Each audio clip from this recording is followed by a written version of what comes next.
சாலிரா TV நேயர்கள் அனைவருக்கும் வணக்கம். இன்னைக்கு நம்முடைய சிறப்பு நெருக்கினர் நிகழ்ச்சியில நம்ம கூட இணைஞ்சிருக்காங்க பாட்டாளி மக்கள் கட்சியினுடைய திருவண்ணாமலை தெற்கு மாவட்ட செயலாளரான ஏந்தல் பக்தா அவர்களும் மற்றும் திருவண்ணாமலை மாவட்டம் நாயுடுமங்கலம் பகுதியில் அகற்றப்பட்ட அக்னி கலசம் தொடர்பாக இந்த சிறப்பு விவாதத்தில் நம்ம கூட மீண்டும் இணைஞ்சிருக்காரு அரசியல் விமர்சகரும் பிரபல யூடியூபருமான எடப்பாடி துரைசாமி அவர்கள். வணக்கம் சார். அனைவருக்கும் வணக்கம். அனைவருக்கும் வணக்கம் சார். வணக்கம். சமீபத்துல பாத்தீங்கன்னா திருவண்ணாமலை மாவட்டம் நாயுடுமங்கலம் அப்படிங்கிற அந்த கூட்ரோடு பகுதியில பாத்தீங்கன்னா பாட்டாளி மக்கள் கட்சி சார்பா ஏற்கனவே வச்சிருந்த அக்னி கலசத்தை இப்போ 2 முறை சமீபத்துல எடுத்திருக்காங்க. எடுத்தவங்க அது சம்பந்தமா பாட்டாளி மக்கள் கட்சியினர் ஆர்ப்பாட்டம் போராட்டம் நடத்திருக்காங்க. அவங்க அனுமதி கொடுக்கறதுக்கு முன்னாடியே, ஆட்சியாளர்கள் அனுமதி கொடுக்கறதுக்கு முன்னாடியே தொடர்ந்து பாட்டாளி மக்கள் கட்சியினர் அந்த இடத்துல அக்னி கலசத்தை வச்சே தீர்வோம் அப்படின்னு சொல்லிட்டு புடிவாதமா தீவிரம் காட்டிட்டு வர்றதுக்கான பின்னணி என்ன?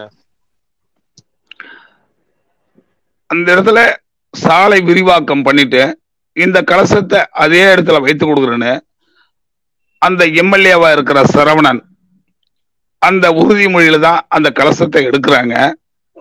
அதை விட்டு தராங்க. அந்த பகுதி மக்கள் சரி எடுத்துங்க, மக்களுக்காக தானே எடுத்துங்க, எடுத்து அப்புறம் வச்சு கொடுங்கன்னாங்க. அரசு திரும்பி அந்த கலசத்தை திருப்பி அந்த இடத்துல வைக்கிறதுக்கு மனம் இல்லை அவர்களுக்கு. நாங்க எடுத்து வைத்தோம்.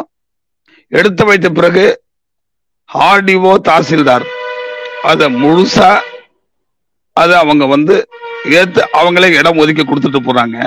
ஒரு 3 நாள் பிறகு இரவு 2 மணியில அந்த கலசம் களவு போகுது.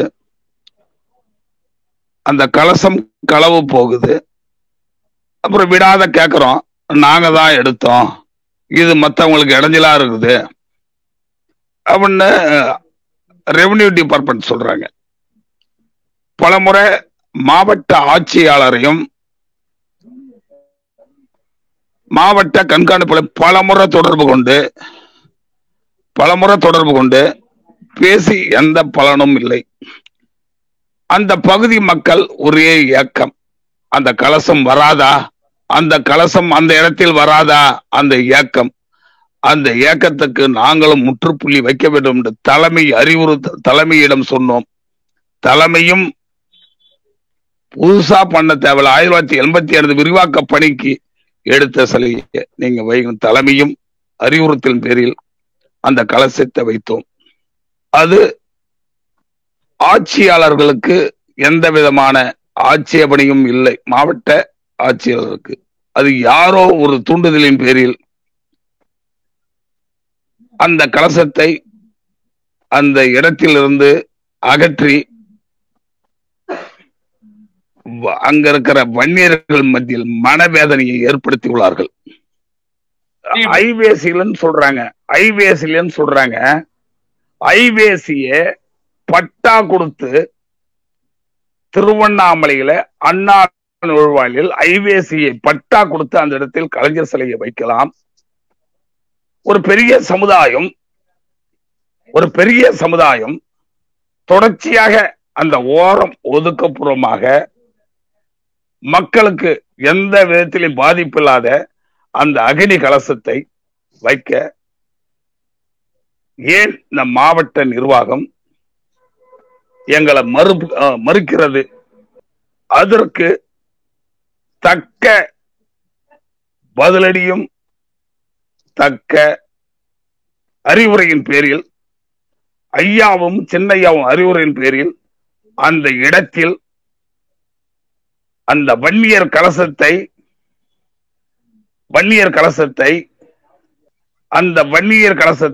அதே இடத்தில் ஓரிரு நாளில் தலைமையின் அறிவுறுத்தலில் மாவட்ட ஆட்சியாளர் நேற்று மாலை மாவட்ட செயலர்கள் பேராசிரியர் மீகா செல்வகுமாருடன் கலெக்டரை பார்க்கும்போது நான் இடம்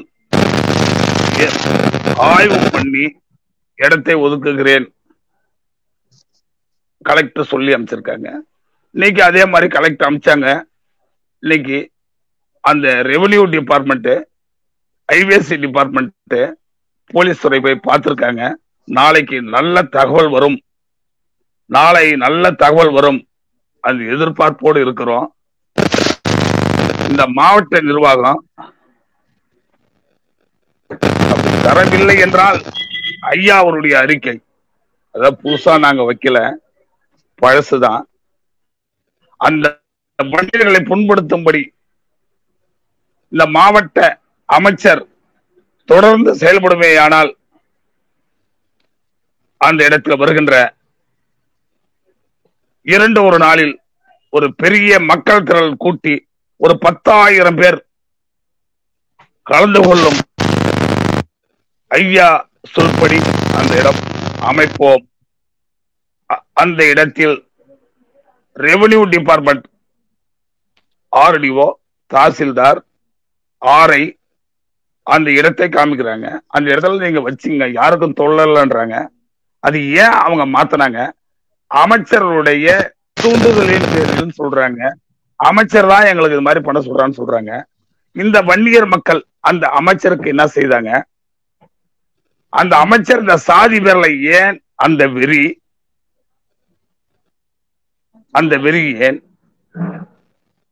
இவரு மட்டும் அந்த ஐவேசிய பட்டா போட்டு கலைஞர் சிலையை வைக்கலாம். பெரும்பான்மை உள்ள இந்த சமுதாயம் அவங்களுக்கு கடவுளாக மதிக்கப்படுகின்ற, கடவுளை விட மேலான அந்த அக்னி கலசத்தை விட மறுப்பது ஏன்?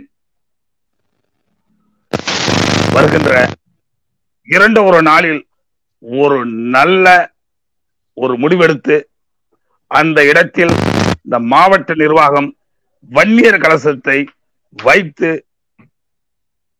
எங்களை மனக்குமுறலிலிருந்து விடுபட வைக்கும் என்று நம்புகிறோம். இப்போ சர்ச்சையை கிளப்பியிருக்கக்கூடிய குறிப்பிட்ட அந்த நாயுடுமங்கலம் கூட்ரோட்ல பாத்தீங்கன்னா எந்த ஒரு கட்சிக்கும் அந்த கட்சி சார்ந்த சின்னங்களோ கொடிகளோ இல்ல அப்படின்னு சொல்லிட்டு தான் குறிப்பிடப்பட்டிருக்கு.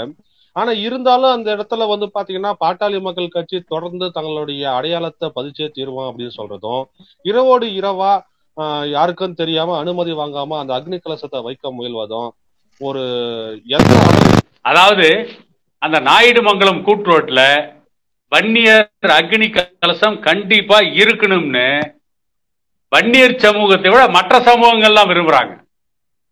ஏன்னு கேட்டீங்கன்னா அந்த இடத்துல வன்னியர் அக்னி கலசம் இருக்கிறதா அவங்களுக்கு பாதுகாப்புன்னு அவங்க சொல்றாங்க, நாம சொல்ல. ஏன்னா இது வந்து வன்னியருக்கு அடையாளம், மற்ற சமூகத்துக்கு அந்த அக்னி கலசம் பாதுகாப்பு. அந்த இடத்துல மற்ற கட்சிகளுடைய கொடிகளே இல்ல அப்படின்னு சொல்றதுதான் திட்டமிட்டு பரப்பப்படுகின்ற பொய்யான வாதம். இன்னொன்னு, திருவண்ணாமலை மாவட்ட அமைச்சராக இருக்கின்ற ஏவா வேலு வன்னியர்களை வந்து ஒட்டுமொத்தமா அந்த மாவட்டத்துல எந்த அதிகாரத்துக்கும் வரக்கூடாதுன்னு நினைக்கிறார். வன்னியர்கள் சொந்தமா ஒரு ட்ரஸ்ட், ஒரு அறக்கட்டளை வச்சு அந்த அறக்கட்டளையில படிக்கின்ற மாணவர்களுக்கு கல்வி உதவித்தொகை வழங்கினா அதை கூட வந்து கடத்தேங்காய வழிப்பிள்ளையாருக்கு உடைக்கணும். ஏவா வேலு வந்து கொடுப்பார். ஏவா வேலுக்கும் வன்னியர் அறக்கட்டளைக்கு என்ன சம்பந்தம்?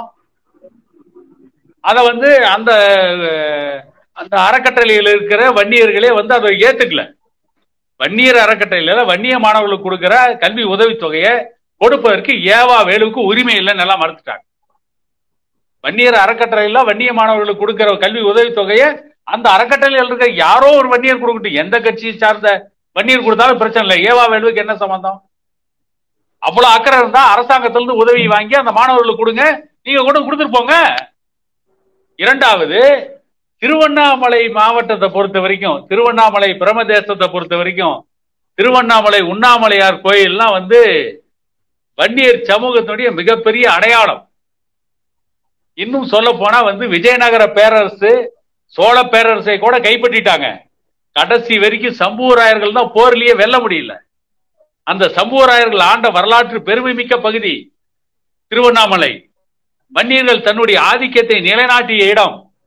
4 முறை போர்ல வெல்ல முடியாத 5வது முறை 5ஆம் படையை அனுப்பிச்சுதான் வந்து நம்ம வன்னிய இளைஞர்களை, போர் வீரர்களை, வாளெடுத்து போரிட்ட வீரர்களை வேறு வழியில் அவர்களை மதிமயக்கி தாசிகளை அனுப்பி இந்த இளைஞர்களை திசை திருப்பி அதற்கு பிறகுதான் அந்த போரிலே விஜயநகர பேரரசை வெல்ல முடிஞ்சது. விஜயநகர பேரரசு பல போர்களில் வெற்றி ஈட்டிய பேரரசு. ஆனா கடைசி வரை சம்பூராயர் வெற்றி ஈட்ட முடியல. அந்த விஜயநகர பேரரசின் மிச்ச சொச்சம் தான் இந்த ஏவா வேலு. எப்படி வன்னியருடைய அக்னி கலசம் அனுமதிப்பார் அவரு? வன்னியர் அக்னி கலசம் இருக்கிறனால உங்களுக்கு என்ன பிரச்சனை? எந்த பிரச்சனையும் கிடையாது. ஏன் வன்னியர் அக்னி கலசத்தை நீங்க அந்த இடத்துல அமைக்கிறதுக்கு அனுமதிக்க மாட்டேங்கிறீங்க? ஏன்னா தன்னுடைய அக்னி கலசத்தை பார்க்கும் போதெல்லாம் வன்னியர்களுக்கு உணர்வு வரும். வன்னியர்களுக்கு தான் வன்னியர் நமக்குன்னு ஒரு வரலாறு இருக்குது. இந்த மண்ணை ஆண்டவர்கள் நாங்க. ஏன் மீண்டும் இந்த திருவண்ணாமலை மண்ணை நாம் ஆளக்கூடாது வன்னியர்கள் நினைச்சிடக்கூடாது இல்ல? அதுக்காக தான் முதல்ல வன்னியர்களுடைய அடையாளத்தை அழிக்கணும். இவ்வளவு வன்னியர்களுடைய அக்னி கலசத்தையே அங்க அமைக்கூடாதுங்கிறீங்க. அப்ப கருணாநிதிக்கு கடல்ல பேனா சின்னம் தேவையா? கடல் மாசுபடாதா? இரண்டாவது, திருவண்ணாமலை மாவட்டத்தில் மந்திரியா இருக்க ஏவா வேலு, அங்க இருக்கிற முதல்ல அந்த போதைப் பொருள் நடமாட்டத்தை தடுத்து நிறுத்துங்க. திருவண்ணாமலை உண்ணாமலையார் கோயிலுக்கு வருகின்ற பக்தர்களுக்கு அவர்களுக்கு தேவையான வசதி செஞ்சு கொடுங்க. திருவண்ணாமலை தீபம் ஏற்றப்படுகின்ற ஒவ்வொரு முறையும் பக்தர்கள் பெரும் அவதிக்கு இன்னலுக்கு ஆளாகிறாங்க. அதுக்கு முதல்ல பிரச்சனைக்கு தீர்வு கொடுங்க. அந்த பக்தர்களுக்கு தேவையானதை நீங்க அந்த கோயில்ல செஞ்சு கொடுங்க. நீங்க அறநிலையத்துறைக்குன்னு ஒரு அமைச்சர் வச்சிருக்கிறீங்கல்ல, நாங்க இந்துக்கள் வேற மாறுதட்டிக்கிறீங்கல்ல. அந்த கோயிலுக்கு வரவங்க எல்லாம் இந்துக்கள் தானே. அதை விட்டுட்டு ஏன் அந்த நாயுடு மங்கலம் வன்னியர் அக்னி கலசத்தை நீங்க குறி வைக்கிறீங்க? ஏவா வேலுவுக்கு நாம இந்த பேட்டியின் மூலம் எச்சரிக்கிறோம். விஜயகுமார், நீங்கள் எத்தனை முறை தடுத்தாலும் திருவண்ணாமலை மாவட்ட செயலாளர் ஏந்தல் பக்தா அவர்களும் மற்றும் இருக்கின்ற பாட்டாளி மக்கள் கட்சி சார்ந்தவர்களும் வன்னியர் சங்கத்தை சார்ந்தவர்களும் என்ன விலை கொடுத்தாவது, எத்தனை எதிர்ப்புகள் வந்தாலும் சரி, எதிர்ப்பு சுனாமியே வந்தாலும் சரி, அங்கே பூகம்பமே வெடித்தாலும் சரி, இந்த திமுக ஆட்சி 5 ஆண்டுகள் முடிவதற்குள் அந்த இடத்தில் அக்னி கலசத்தை நிறுவாமல் விடமாட்டார்கள். சோ இப்ப பாத்தீங்கன்னா திருவண்ணாமலை, அந்த திருவண்ணாமலையை சுத்தி இருக்கக்கூடிய அந்த கிராம நகர பகுதிகள், அப்புறமா உலக புகழ்பெற்ற அண்ணாமலையார் கோவில், இந்த பகுதிகள் எல்லாமே போதைப் பொருட்கள் விற்பனை சொல்லப்படுது. இதுக்கு பாத்தீங்கன்னா அந்த மாவட்டத்தை சேர்ந்த அமைச்சரையே துணை போவதாகவும் சொல்லப்படுது. இப்போ போதைப் பொருளுக்கு எதிர்த்து போராடுற பாட்டாளி மக்கள் கட்சி, மதுவுக்கு எதிராக போராடுற பாட்டாளி மக்கள் கட்சி, இந்த போதைப் பொருளை தடுக்கிறதுக்கு அரசாங்கத்துக்கு எதிராக போராட்டம் பண்ணாம நாயுடு மங்கலத்துல அகற்றப்பட்ட அக்னி கலசத்துக்கு எதிராக தொடர்ந்து போராட்டம் பண்ணிட்டு இருக்கீங்களே, அப்போ பாட்டாளி மக்கள் கட்சி அந்த புகையில்லா தமிழகம், மது இல்லா தமிழகம் அப்படிங்கிற கொள்கையிலிருந்து பின்வாங்குதா? முதலாக அந்த கஞ்சா போதை பாக்குகளுக்கு எதிராக திருவண்ணாமலையில் ஒரு மிகப்பெரிய போராட்டத்தை நடத்தியது பாமக. அதன் பிறகுதான் ஐயாவினுடைய அறிவுறுத்தலின் பேரில் அதன் பிறகு ஒரு பெரிய போராட்டத்தை நடத்தியது. அதன் பிறகுதான் ஐயா மதுரையிலயோ மற்ற இடத்துலயோ தருமபுரியிலயோ சேலத்திலயோ பேசினாங்க. இதுல நாங்க பேசும்போது இந்த அமைச்சர் இந்த பகுதி இளைஞர்கள் சீரைந்து போனால் பரவாயில்லை என்று இந்த அமைச்சர் கண்டுக்காம இருக்கிறாருன்னு ஐயாவும் சொன்னாங்க. இத பத்தி கண்டுக்கல. அங்க வரவங்க, அந்த கோயிலுக்கு, அண்ணாமலையார் கோயிலுக்கு வரவங்க அத்தனை பேரும் இயற்கை உபாதிகள் இல்ல, ரொம்ப அவஸ்தை, கொடுமை. அண்ணாமலையார் கோயில சுத்திரம், மலையை சுத்திரம் வரும்போது அந்த கழிப்பிடங்கள் இல்ல. பல இடங்கள் கோயிலுடைய இடங்கள் இருக்குது, அது பிரைவேட் இடம் மாட்டு இருக்குது, ஏன் திமுகவிடமும் இருக்கிறது. இதெல்லாம் கண்டுகொள்ளாம, இதெல்லாம் கவனம் செலுத்தாம, மக்கள் மீது அக்கறை இல்லாம வன்னியர்களை பழிவாங்கும் அந்த நோக்கத்தோடவே இந்த அமைச்சர் செயல்படுகின்றார். ஏவா வேலு 3 முறை மிகப்பெரிய அளவில் அந்த போராட்டம் பண்ணோம். அண்ணாமலையார் கோயிலில் பெரிய சமுதாயம், அந்த வல்லாள மகாராஜா கட்டிய அந்த கோயிலில் ஒரு வன்னியர் கூட அறங்காவலர்கள் இல்லை, ஒரு வன்னியர் கூட. அந்த அமைச்சருடைய ஒரு வெறி. அது வல்லாள மகாராஜா அந்த கோயில் ஏன் கட்டினாங்கன்னு கேட்டீங்கன்னா, அது அந்த நாட்டை ஆண்ட சம்பூராய மன்னருக்கு பிள்ளை இல்லை, குழந்தைகள் இல்லை. குழந்தை இல்லாதப்ப சிவபெருமான வேண்டி அவர் வருந்தி கேட்டுக்கொண்ட பொழுது சிவபெருமான அவருக்கு குழந்தையா வந்து பிறந்ததா ஒரு ஐதீகம். அத வந்து சில நாட்களுக்கு முன்ன திருவண்ணாமலையில மிகப்பெரிய அளவு விமர்சையா கொண்டாடினாங்க. அதனால அந்த கோயிலை கண்டுக்காம இருக்கிறது எவ்வளவு மோசடிங்கிறது சிந்திச்சு பாருங்க. அண்ணாமலையார் கோயில் அறங்காவலர்கள் ஒருவர் கூட அங்க போடுவதற்கு மனமில்லாமல் இந்த அமைச்சர் இந்த வன்னியர் மக்களை ரொம்ப கேவலமா நடத்துறார். ஸ்கூல் பாய்ஸ் தெரியும், பள்ளி பசங்க சாராயத்துக்கும் பிரியாணிக்கும் ஓட்டு போடுறவங்க அவ்வளவு மட்டமா. இது மாதிரி யாரும் சொல்ல மாட்டாங்க, ரொம்ப கேவலப்படுத்துவார். அப்பவும் அந்த வன்னியர்கள், திமுகவில் இருக்கிற வன்னியர்கள் இப்போ ஓரளவு அந்த பகுதியில் ஒரு பெரிய தலைவர் MP வேணுகோபால் சமுதாயத்தை பார்க்க மாட்டாரு, சாதியை பார்க்க மாட்டாரு, அனைத்து நிகழ்ச்சிகளும் போவார். லாஸ்ட்ல வேளாலே சாகப்படுகிறார். அந்த காட்டாமொண்டி என்ற ஊரில் பெரியவர் 87 வயது பெரியவர் வேணுகோபால் ஒரு 5000 பேரை திரட்டி நிற்கிறார். அந்த வகையில உதயநீதிய மாவட்ட அமைச்சர் வேலு கூட்டு போறார். அந்த இடத்துல நிக்காம போறாங்க. மனமுடைந்து ஒரு 20 நாளில் அந்த பெரியவர் வேணுகோபால் MP இருக்கிறார். இந்த சமுதாயத்துல அவரு மற்ற இடம் இருந்தாலும் ஒரு பெரிய மரியாதை. அந்த திராவிட கழகத்துக்காகவே திராவிடமாக வாழ்ந்துட்டார். சொந்தத்தை பார்க்கல, சாதியை பார்க்கல, திராவிடத்துக்கே வாழ்ந்தார். அவ்வளவு பெரிய மோசக்காரர். அவருடைய வளர்ச்சிக்கு வன்னியர்கள் தான் காரணம். அவர் இன்னைக்கு இருக்கிற காலேஜையும் ஏறிதான் அந்த மணியாகார பிடிச்சி மொத்த இடமும் பட்டா போட்டு அந்த கல்லூரியை கட்டினாங்க. ஃபர்ஸ்ட் அவர் வந்து MLA-வா இருக்கும்போது AP குப்புசாமி, நடுப்பட்டு ரேணு அவருக்கு முழு வளர்ச்சியாக இருந்தார்கள். அவங்களை கண்டு காணல. அவர்கிட்ட இருக்கிற சொத்தையும் புடுங்கினாங்க. இவ்வளவு மனமில்லாத அமைச்சர் தான் வேலு, மனசாட்சியே இல்லாத அமைச்சர் தான் வேலு. இந்த சமுதாய மக்களை சுரண்டணும், வேலை வாங்கணும், ஆசை வார்த்தை சொல்லணும். இனிமேலும் இந்த சமுதாய மக்கள் அங்கிருந்து வெளியே வர தொடங்கிவிட்டார்கள்.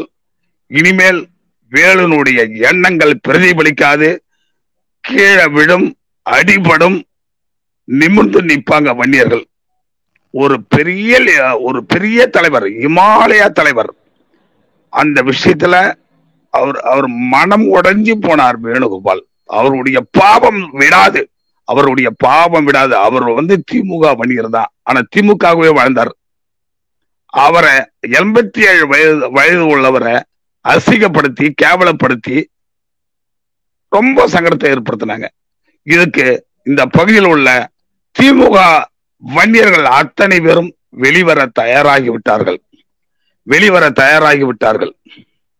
சார், இப்போ 2024 பாராளுமன்ற தேர்தல் கூட்டணி அண்ட் தொகுதி பங்கீடு இதெல்லாம் வந்து விறுவிறுப்பா நடந்துட்டு இருக்கு. திமுக கூட்டணி பாத்தீங்கன்னா அவங்க தொகுதியெல்லாம் பிரிச்சுட்டாங்க, எந்தெந்த முடிவு பண்ணிருக்காங்க. இப்போ இந்த ஒரு பக்கம் பாத்தீங்கன்னா தேசிய ஜனநாயக முற்போக்கு கூட்டணியில இருந்த பாஜகவும் பிரிஞ்சுட்டாங்க, அதிமுகவும் பிரிஞ்சுட்டாங்க, தனித்தனி அணியை உருவாக்கிட்டு இருக்காங்க. இப்போ அதுல முக்கியமா 2 அணியும் வந்து ஒரு குறிப்பிட்ட அளவு தமிழகத்துல, அதுவும் குறிப்பா வட தமிழகத்துல கால் ஊன்றணும்னா பாமக அப்படிங்கிற கட்சியோடைய கூட்டணி வந்து குறிப்பா தேவைப்படுது. இப்போ சமீபத்துல பாத்தீங்கன்னா ஊடகங்கள்ல வந்து பயங்கரமான செய்திகள்லாம் வந்துட்டு பார்த்துருப்போம். நாளைக்கு போயிட்டு பாஜக கூட இணைறாங்க, அதிமுக கூட இணைறாங்க அப்படிங்கிற மாதிரிலாம். அது குறிப்பா ஒரு குறிப்பிட்ட சில ஒரு ஊடகத்துல வந்து பாத்தீங்கன்னா பாமக தலைவர் மருத்துவர் அன்புமணி ராமதாஸ் அவர்கள் வந்து வெளியிட்டுக்கிட்ட கூட்டணி தலைவர் பேச்சுவார்த்தை நடத்தினார் அப்படிங்கிற மாதிரியும், அதுல வந்து தனக்கு கொடுக்கணும் அப்படிங்கிற மாதிரி பேசுறதாகவும், அதுக்கு பாஜக அமைச்சர் எல்லாம் பரவாயில்லைங்க, மாநிலங்களவை உறுப்பினராது கொடுங்க, ராஜ்யசபா MP அப்படின்னு சொல்லிட்டு தலைவர் அவர்கள் கேட்டதாகவும், அதுக்கு பாத்தீங்கன்னா அதெல்லாம் கொடுக்க முடியாதுங்க அப்படிங்கிற மாதிரி வந்ததாகவும் ஒரு சில செய்திகள்லாம் வெளிவந்திருக்கு.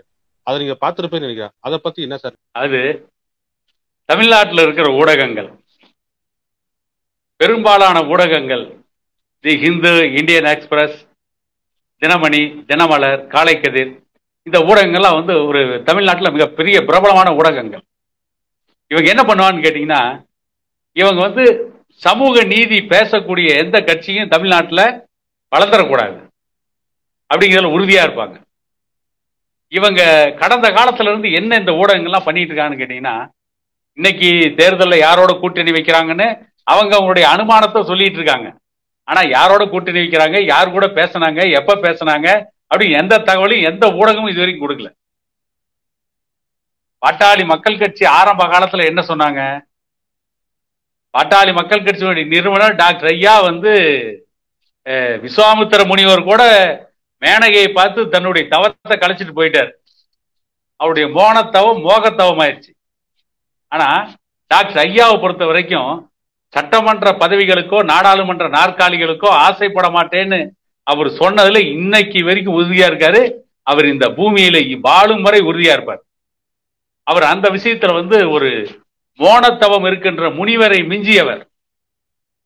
அதனால என்ன பண்ணாங்க, ஐயா வந்து பதவிக்கு ஆசைப்படுறாரு, மந்திரியாக துடிக்கிறாரு, முதலமைச்சராக துடிக்கிறாருன்னு எந்த குற்றச்சாட்டையும் ஐயா மேல சொல்ல முடியல இந்த ஊடகங்களால். அப்படி சொன்னா அது மக்கள் மத்தியில ஈடுபடாது. அதுக்கு என்ன பண்ணாங்க, மிகப்பெரிய போர்க்குணம் மிக்க போராட்டங்களை எல்லாம் ஐயா நடத்தினாரு. தமிழகம் ஸ்தம்பிச்சு போச்சு. டாக்டர் ஐயாவை ஜெயலலிதா அரஸ்ட் பண்ணி திருச்சி மத்திய சிறையில கொண்டு போய் உட்கார வச்சா. இந்திய வரலாற்றிலேயே முதல்ல பேருந்து ஓட்டுநர் ஐயாவை அரஸ்ட் பண்ண பின்னால்தான் ஹெல்மெட் போட்டு பஸ் ஓட்டினான். வேற மகாத்மா காந்தி அரஸ்ட் பண்ணவங்க கூட வந்து ஹெல்மெட் போட்டு பஸ் ஓடல. இந்தியாவில் எத்தனையோ தலைவர்கள் அரஸ்ட் பண்ணாங்க. ஏன் தமிழ்நாட்டுடைய முதலமைச்சராக இருந்த கலைஞரை வந்து விசாவில் வந்து எவ்வளவு கொடுமைப்படுத்தினாங்க. அவருடைய மகன் ஸ்டாலினை விசாவில் கொண்டு போய் அரஸ்ட் பண்ணி உள்ள உட்கார வச்சாங்களே, அன்னைக்கு கூட டிரைவர் ஹெல்மெட் போட்டு பஸ் ஓட்டல. ஐயாவை அரஸ்ட் பண்ண அன்னைக்கு தான் ஹெல்மெட் போட்டு அரசு போக்குவரத்து கழக பேருந்தை ஓட்டுகின்ற ஓட்டுநர் ஹெல்மெட் போட்டு பஸ் ஓட்டின ஒரு சம்பவத்தை நாடு பார்த்திருக்கிறது. அப்படிப்பட்ட மிகப்பெரிய போர்க்குணம் மிக்க போராட்டங்களை நடத்துறதுனால ஐயா என்ன பண்ணானுங்க, வன்முறையாளர்னா. ஒரு ஒடுக்கப்பட்ட சமூகத்துக்கு சமூக நீதி கேட்டா, நன்முறையில நீதி கேட்டா அவரை வன்முறையாளர் சொல்லி பிரகடனப்படுத்தினாங்க இதே ஊடகங்கள். ஒரு ஜாதிக்கு இடஒதுக்கீடு கேட்கிறாரு, இவர் ஜாதி வெறியர்னாங்க. ஆனா இதே ஐயா தான் வந்து இஸ்லாமிய சமூகத்திற்கும் அருந்ததி சமூகத்திற்கும் இடஒதுக்கீடு வாங்கி கொடுத்தாரு, ஜாதிவாரி கணக்கெடுப்பு நடத்துக்கு போராடுறாரு. இது இந்த ஊடகங்கள் பேசல. இவர் ஜாதி வெறியர்னாங்க, மரவெட்டினாங்க. மரம் யாரோட மரத்தை வெட்டணும்? அந்த மரத்தெல்லாம் தினமலர் பத்திரிக்காரனும் இந்து பத்திரிக்காரனும் வச்சான். அந்த மரத்தை வச்சதே நாங்க தானே, நம்ம தானே வச்சோம். அதான புரட்சியாளர் பழனி பாபா கேட்டாரு, ஏய் டாக்டர் ராமதாச மரம் வெட்டின்றீங்களா, மரத்தை வச்சதே அவங்க தாண்டா அப்படின்னாரு. அதை கேட்கறது உங்களுக்கு எவ்வளவு ரைட்ஸே கிடையாதுன்னாரு. அப்படின்னு ஐயா மேல அப்படி ஒரு பிரச்சாரத்தை தொடர்ந்து இன்னைக்கு வரைக்கும் பண்ணிட்டே தான் இருக்காங்க. அது தமிழ் சமூகத்தினுடைய பெண்களுக்கு பாதுகாப்பா பேசினா கூட இவர் நாடக காதலை பத்தி பேசிட்டாரு, ஜாதிய அடக்குமுறை உருவாக்குறாரு, ஜாதிய வன்மத்தை உருவாக்குறாருன்னு ஒரு கூட்டம் கூப்பாடு போட்டுச்சு. அவங்க எல்லாம் நாளர்கள் ஒடுங்கி போய் உட்காந்துட்டாங்க. இப்ப என்ன பண்றாங்க, இந்த கூட்டணி விவகாரத்துல டாக்டர் ஐயா மேல எப்படி வன்முறையாளர்னு ஜாதி வெறியன்னு ஒரு பிம்பத்தை கட்டமைச்சாங்களோ, அதே மாதிரி அன்புமணி மேல ஏன் ஒரு பிம்பத்தை கட்டமைக்க கூடாது? நீண்ட நாள் சிந்தனை. அதற்கான சமயத்தையும் காலத்தையும் எதிர்பார்த்து காத்திருந்தார்கள் இந்த தினமலர் போன்ற பத்திரிகைகள். இப்பொழுது அது புதுசா இணைஞ்சிருக்கு தினத்தந்தி. ஒரு 10 நாட்களா தொடர்ந்து இதையே தான் பேசிட்டு இருக்கு தினத்தந்தி. அன்புமணி டெல்லி சென்று விட்டார், அன்புமணி பாரதிய ஜனதா கட்சியுடன் பேச்சு நடத்துகிறார், அவர் அமைச்சர் பதவிக்காக தான் போராடுகிறார், கடைசியாக மாநிலங்களவை உறுப்பினராக கொடுங்கள் என்று போராடுகிறார். இது வேடிக்கை இல்ல, நம்மளதான் மத்தவன் கேட்டுட்டு இருக்கிறான். அது தனித்து போட்டியிட்டால் கூட 4 தொகுதிகளை வெல்ல முடிய சூழ்நிலையில் இருக்குது பாமக. திமுக பலகீனமா இருக்குது. இப்ப நம்ம திருவண்ணாமலை மாவட்ட அக்னிகலச விவகாரத்துல திருவண்ணாமலை எம்பி தொகுதியில வன்னியர் சமூகத்திட்ட போய் ஓட்டே கேட்க முடியாத கண்டிஷன்ல திமுக இருக்குது. அதையெல்லாம் மறைக்கிறதுக்கு என்ன சொல்றான், அன்புமணி அமைச்சர் பதவிக்கு ஆசைப்படுகிறார், கட்சி என்னவானாலும் பரவாயில்லை, தனக்கு மந்திரி பதவி கிடைத்தால் போரும் என்று அவர் அமைச்சர் பதவிக்கு ஆசைப்படுகிறார். அது அன்புமணி வந்து இவ்வளவு நாள் வந்து போதைப் பொருளுக்காக போராடினது, போதைப் பொருளை எதிர்த்து போராடினது. இப்ப இன்னைக்கு கூட வந்து ஆன்லைன் சூதாட்டத்துல ஒரு போலீஸ்காரர் செத்து போயிட்டாரு தற்கொலை பண்ணிட்டு. அது எவனும் பேசல. தினத்தந்தி பேசல, தினமலர் பேசல, இந்து பேசல, இந்தியன் எக்ஸ்பிரஸ் பேசல, எந்த ஊடகமும் பேசல. அன்புமணி தான் அறிக்கை விட்டுருக்காரு, அன்புமணி தான் பேசிட்டு இருக்காரு. இப்படி மக்கள் நலன் சார்ந்து போராடுகின்ற விஷயங்கள் தெரிஞ்சிடக்கூடாதுங்கிறதுனால அவரை வீழ்த்துறதுக்கு இவன் போட்ட திட்டம் தான் இவர் மந்திரி பதவிக்கு மட்டுமே ஆசைப்படுறாரு. அதுக்காக தான் இவர் வந்து பிஜேபி கூட கூட்டணி வைக்கணும்னு நினைக்கிறாரு. நான் கேட்கிறேன், சரி அப்படியே அன்புமணி மந்திரி பதவிக்கு ஆசைப்பட்டா என்ன தப்பு? அப்ப மத்த கட்சியில் இருக்கவங்க எவனுக்கு மந்திரி பதவி ஆசையே கிடையாதா? பிஜேபியில் இருக்கிறவங்களுக்கு கிடையாதா? திமுக இருக்கலாம் யாருக்கும் மந்திரி பதவி ஆசையே கிடையாது. தினத்தந்திய உருவாக்கின சிவந்தி ஆதித்தனார் இன்னைக்கு நாம் தமிழர்னு ஒரு கட்சி வச்சிருக்காரு சீமான். இந்த பேர்ல ஒரு கட்சி வச்சிருந்தார் நாம் தமிழர் சீபா ஆதித்தனார். அவர் மந்திரி பதவிக்காக தானே போனார் அன்னைக்கு திமுகவுக்கு. அப்ப அவங்க எல்லாம் போனா அது நியாயம். அன்புமணி மந்திரி ஆகணும்னு ஆசைப்பட்டா தப்பு. ஆக ஒரு பெரும்பான்மை சமூகம் இவங்க மந்திரி ஆகக்கூடாதா, எம்எல்ஏ ஆகக்கூடாதா, எம்பி ஆகக்கூடாதா? தமிழ்நாட்டில் வந்தவனெல்லாம் வந்து மந்திரி ஆகலாம். தமிழ்நாட்டில் வந்து நுழைந்த ஏவா வேலு மந்திரி ஆகலாம். எஸ்.எஸ்.ஆர். ராமச்சந்திரன் மந்திரி ஆகலாம். என் நேரு மந்திரி ஆகலாம். ஆந்திராவின் ஓங்கோல்ல இருந்து வந்த கலைஞர் முதலமைச்சர் ஆகலாம். அவர் பையன் முதலமைச்சர் ஆகலாம். அவர் பேர முதலமைச்சர் ஆகலாம். அவருடைய மகள் எம்பி ஆகலாம். அவருடைய இன்னொரு மகன் மத்திய அமைச்சராக இருந்தார் முதல்ல மு.க. அழகிரி. கருணாநிதியுடைய வம்சாவளியில தயாநிதி மாறன் மந்திரி ஆகலாம். அன்புமணி மந்திரி ஆகக்கூடாதா? அதுக்கு தகுதி இல்லையா என்றெல்லாம் நாம வந்து எவ்வளவோ கேள்விகளை கேட்க முடியும். ஆனா மக்கள் மீது அன்புமணி மந்திரியாக மட்டும்தான் ஆசைப்படுறாரு அப்படின்னு அன்புமணி மேல ஒரு அவதூறை இப்பொழுது மக்கள் மனதில் திணிப்பதற்காக தான் இந்த வேலையை வந்து தீவிரமா பண்ணிட்டு இருக்காங்க. கூட்டணியை பற்றி டாக்டர் ஐயா முடிவெடுப்பார். பிப்ரவரி 1ஆம் தேதி பொதுக்குழு அவருக்கு அந்த அதிகாரத்தை கொடுத்துருச்சு. அவர் தானே கூட்டணி பத்தி முடிவெடுக்க போறாரு. என்ன சொன்னாங்க?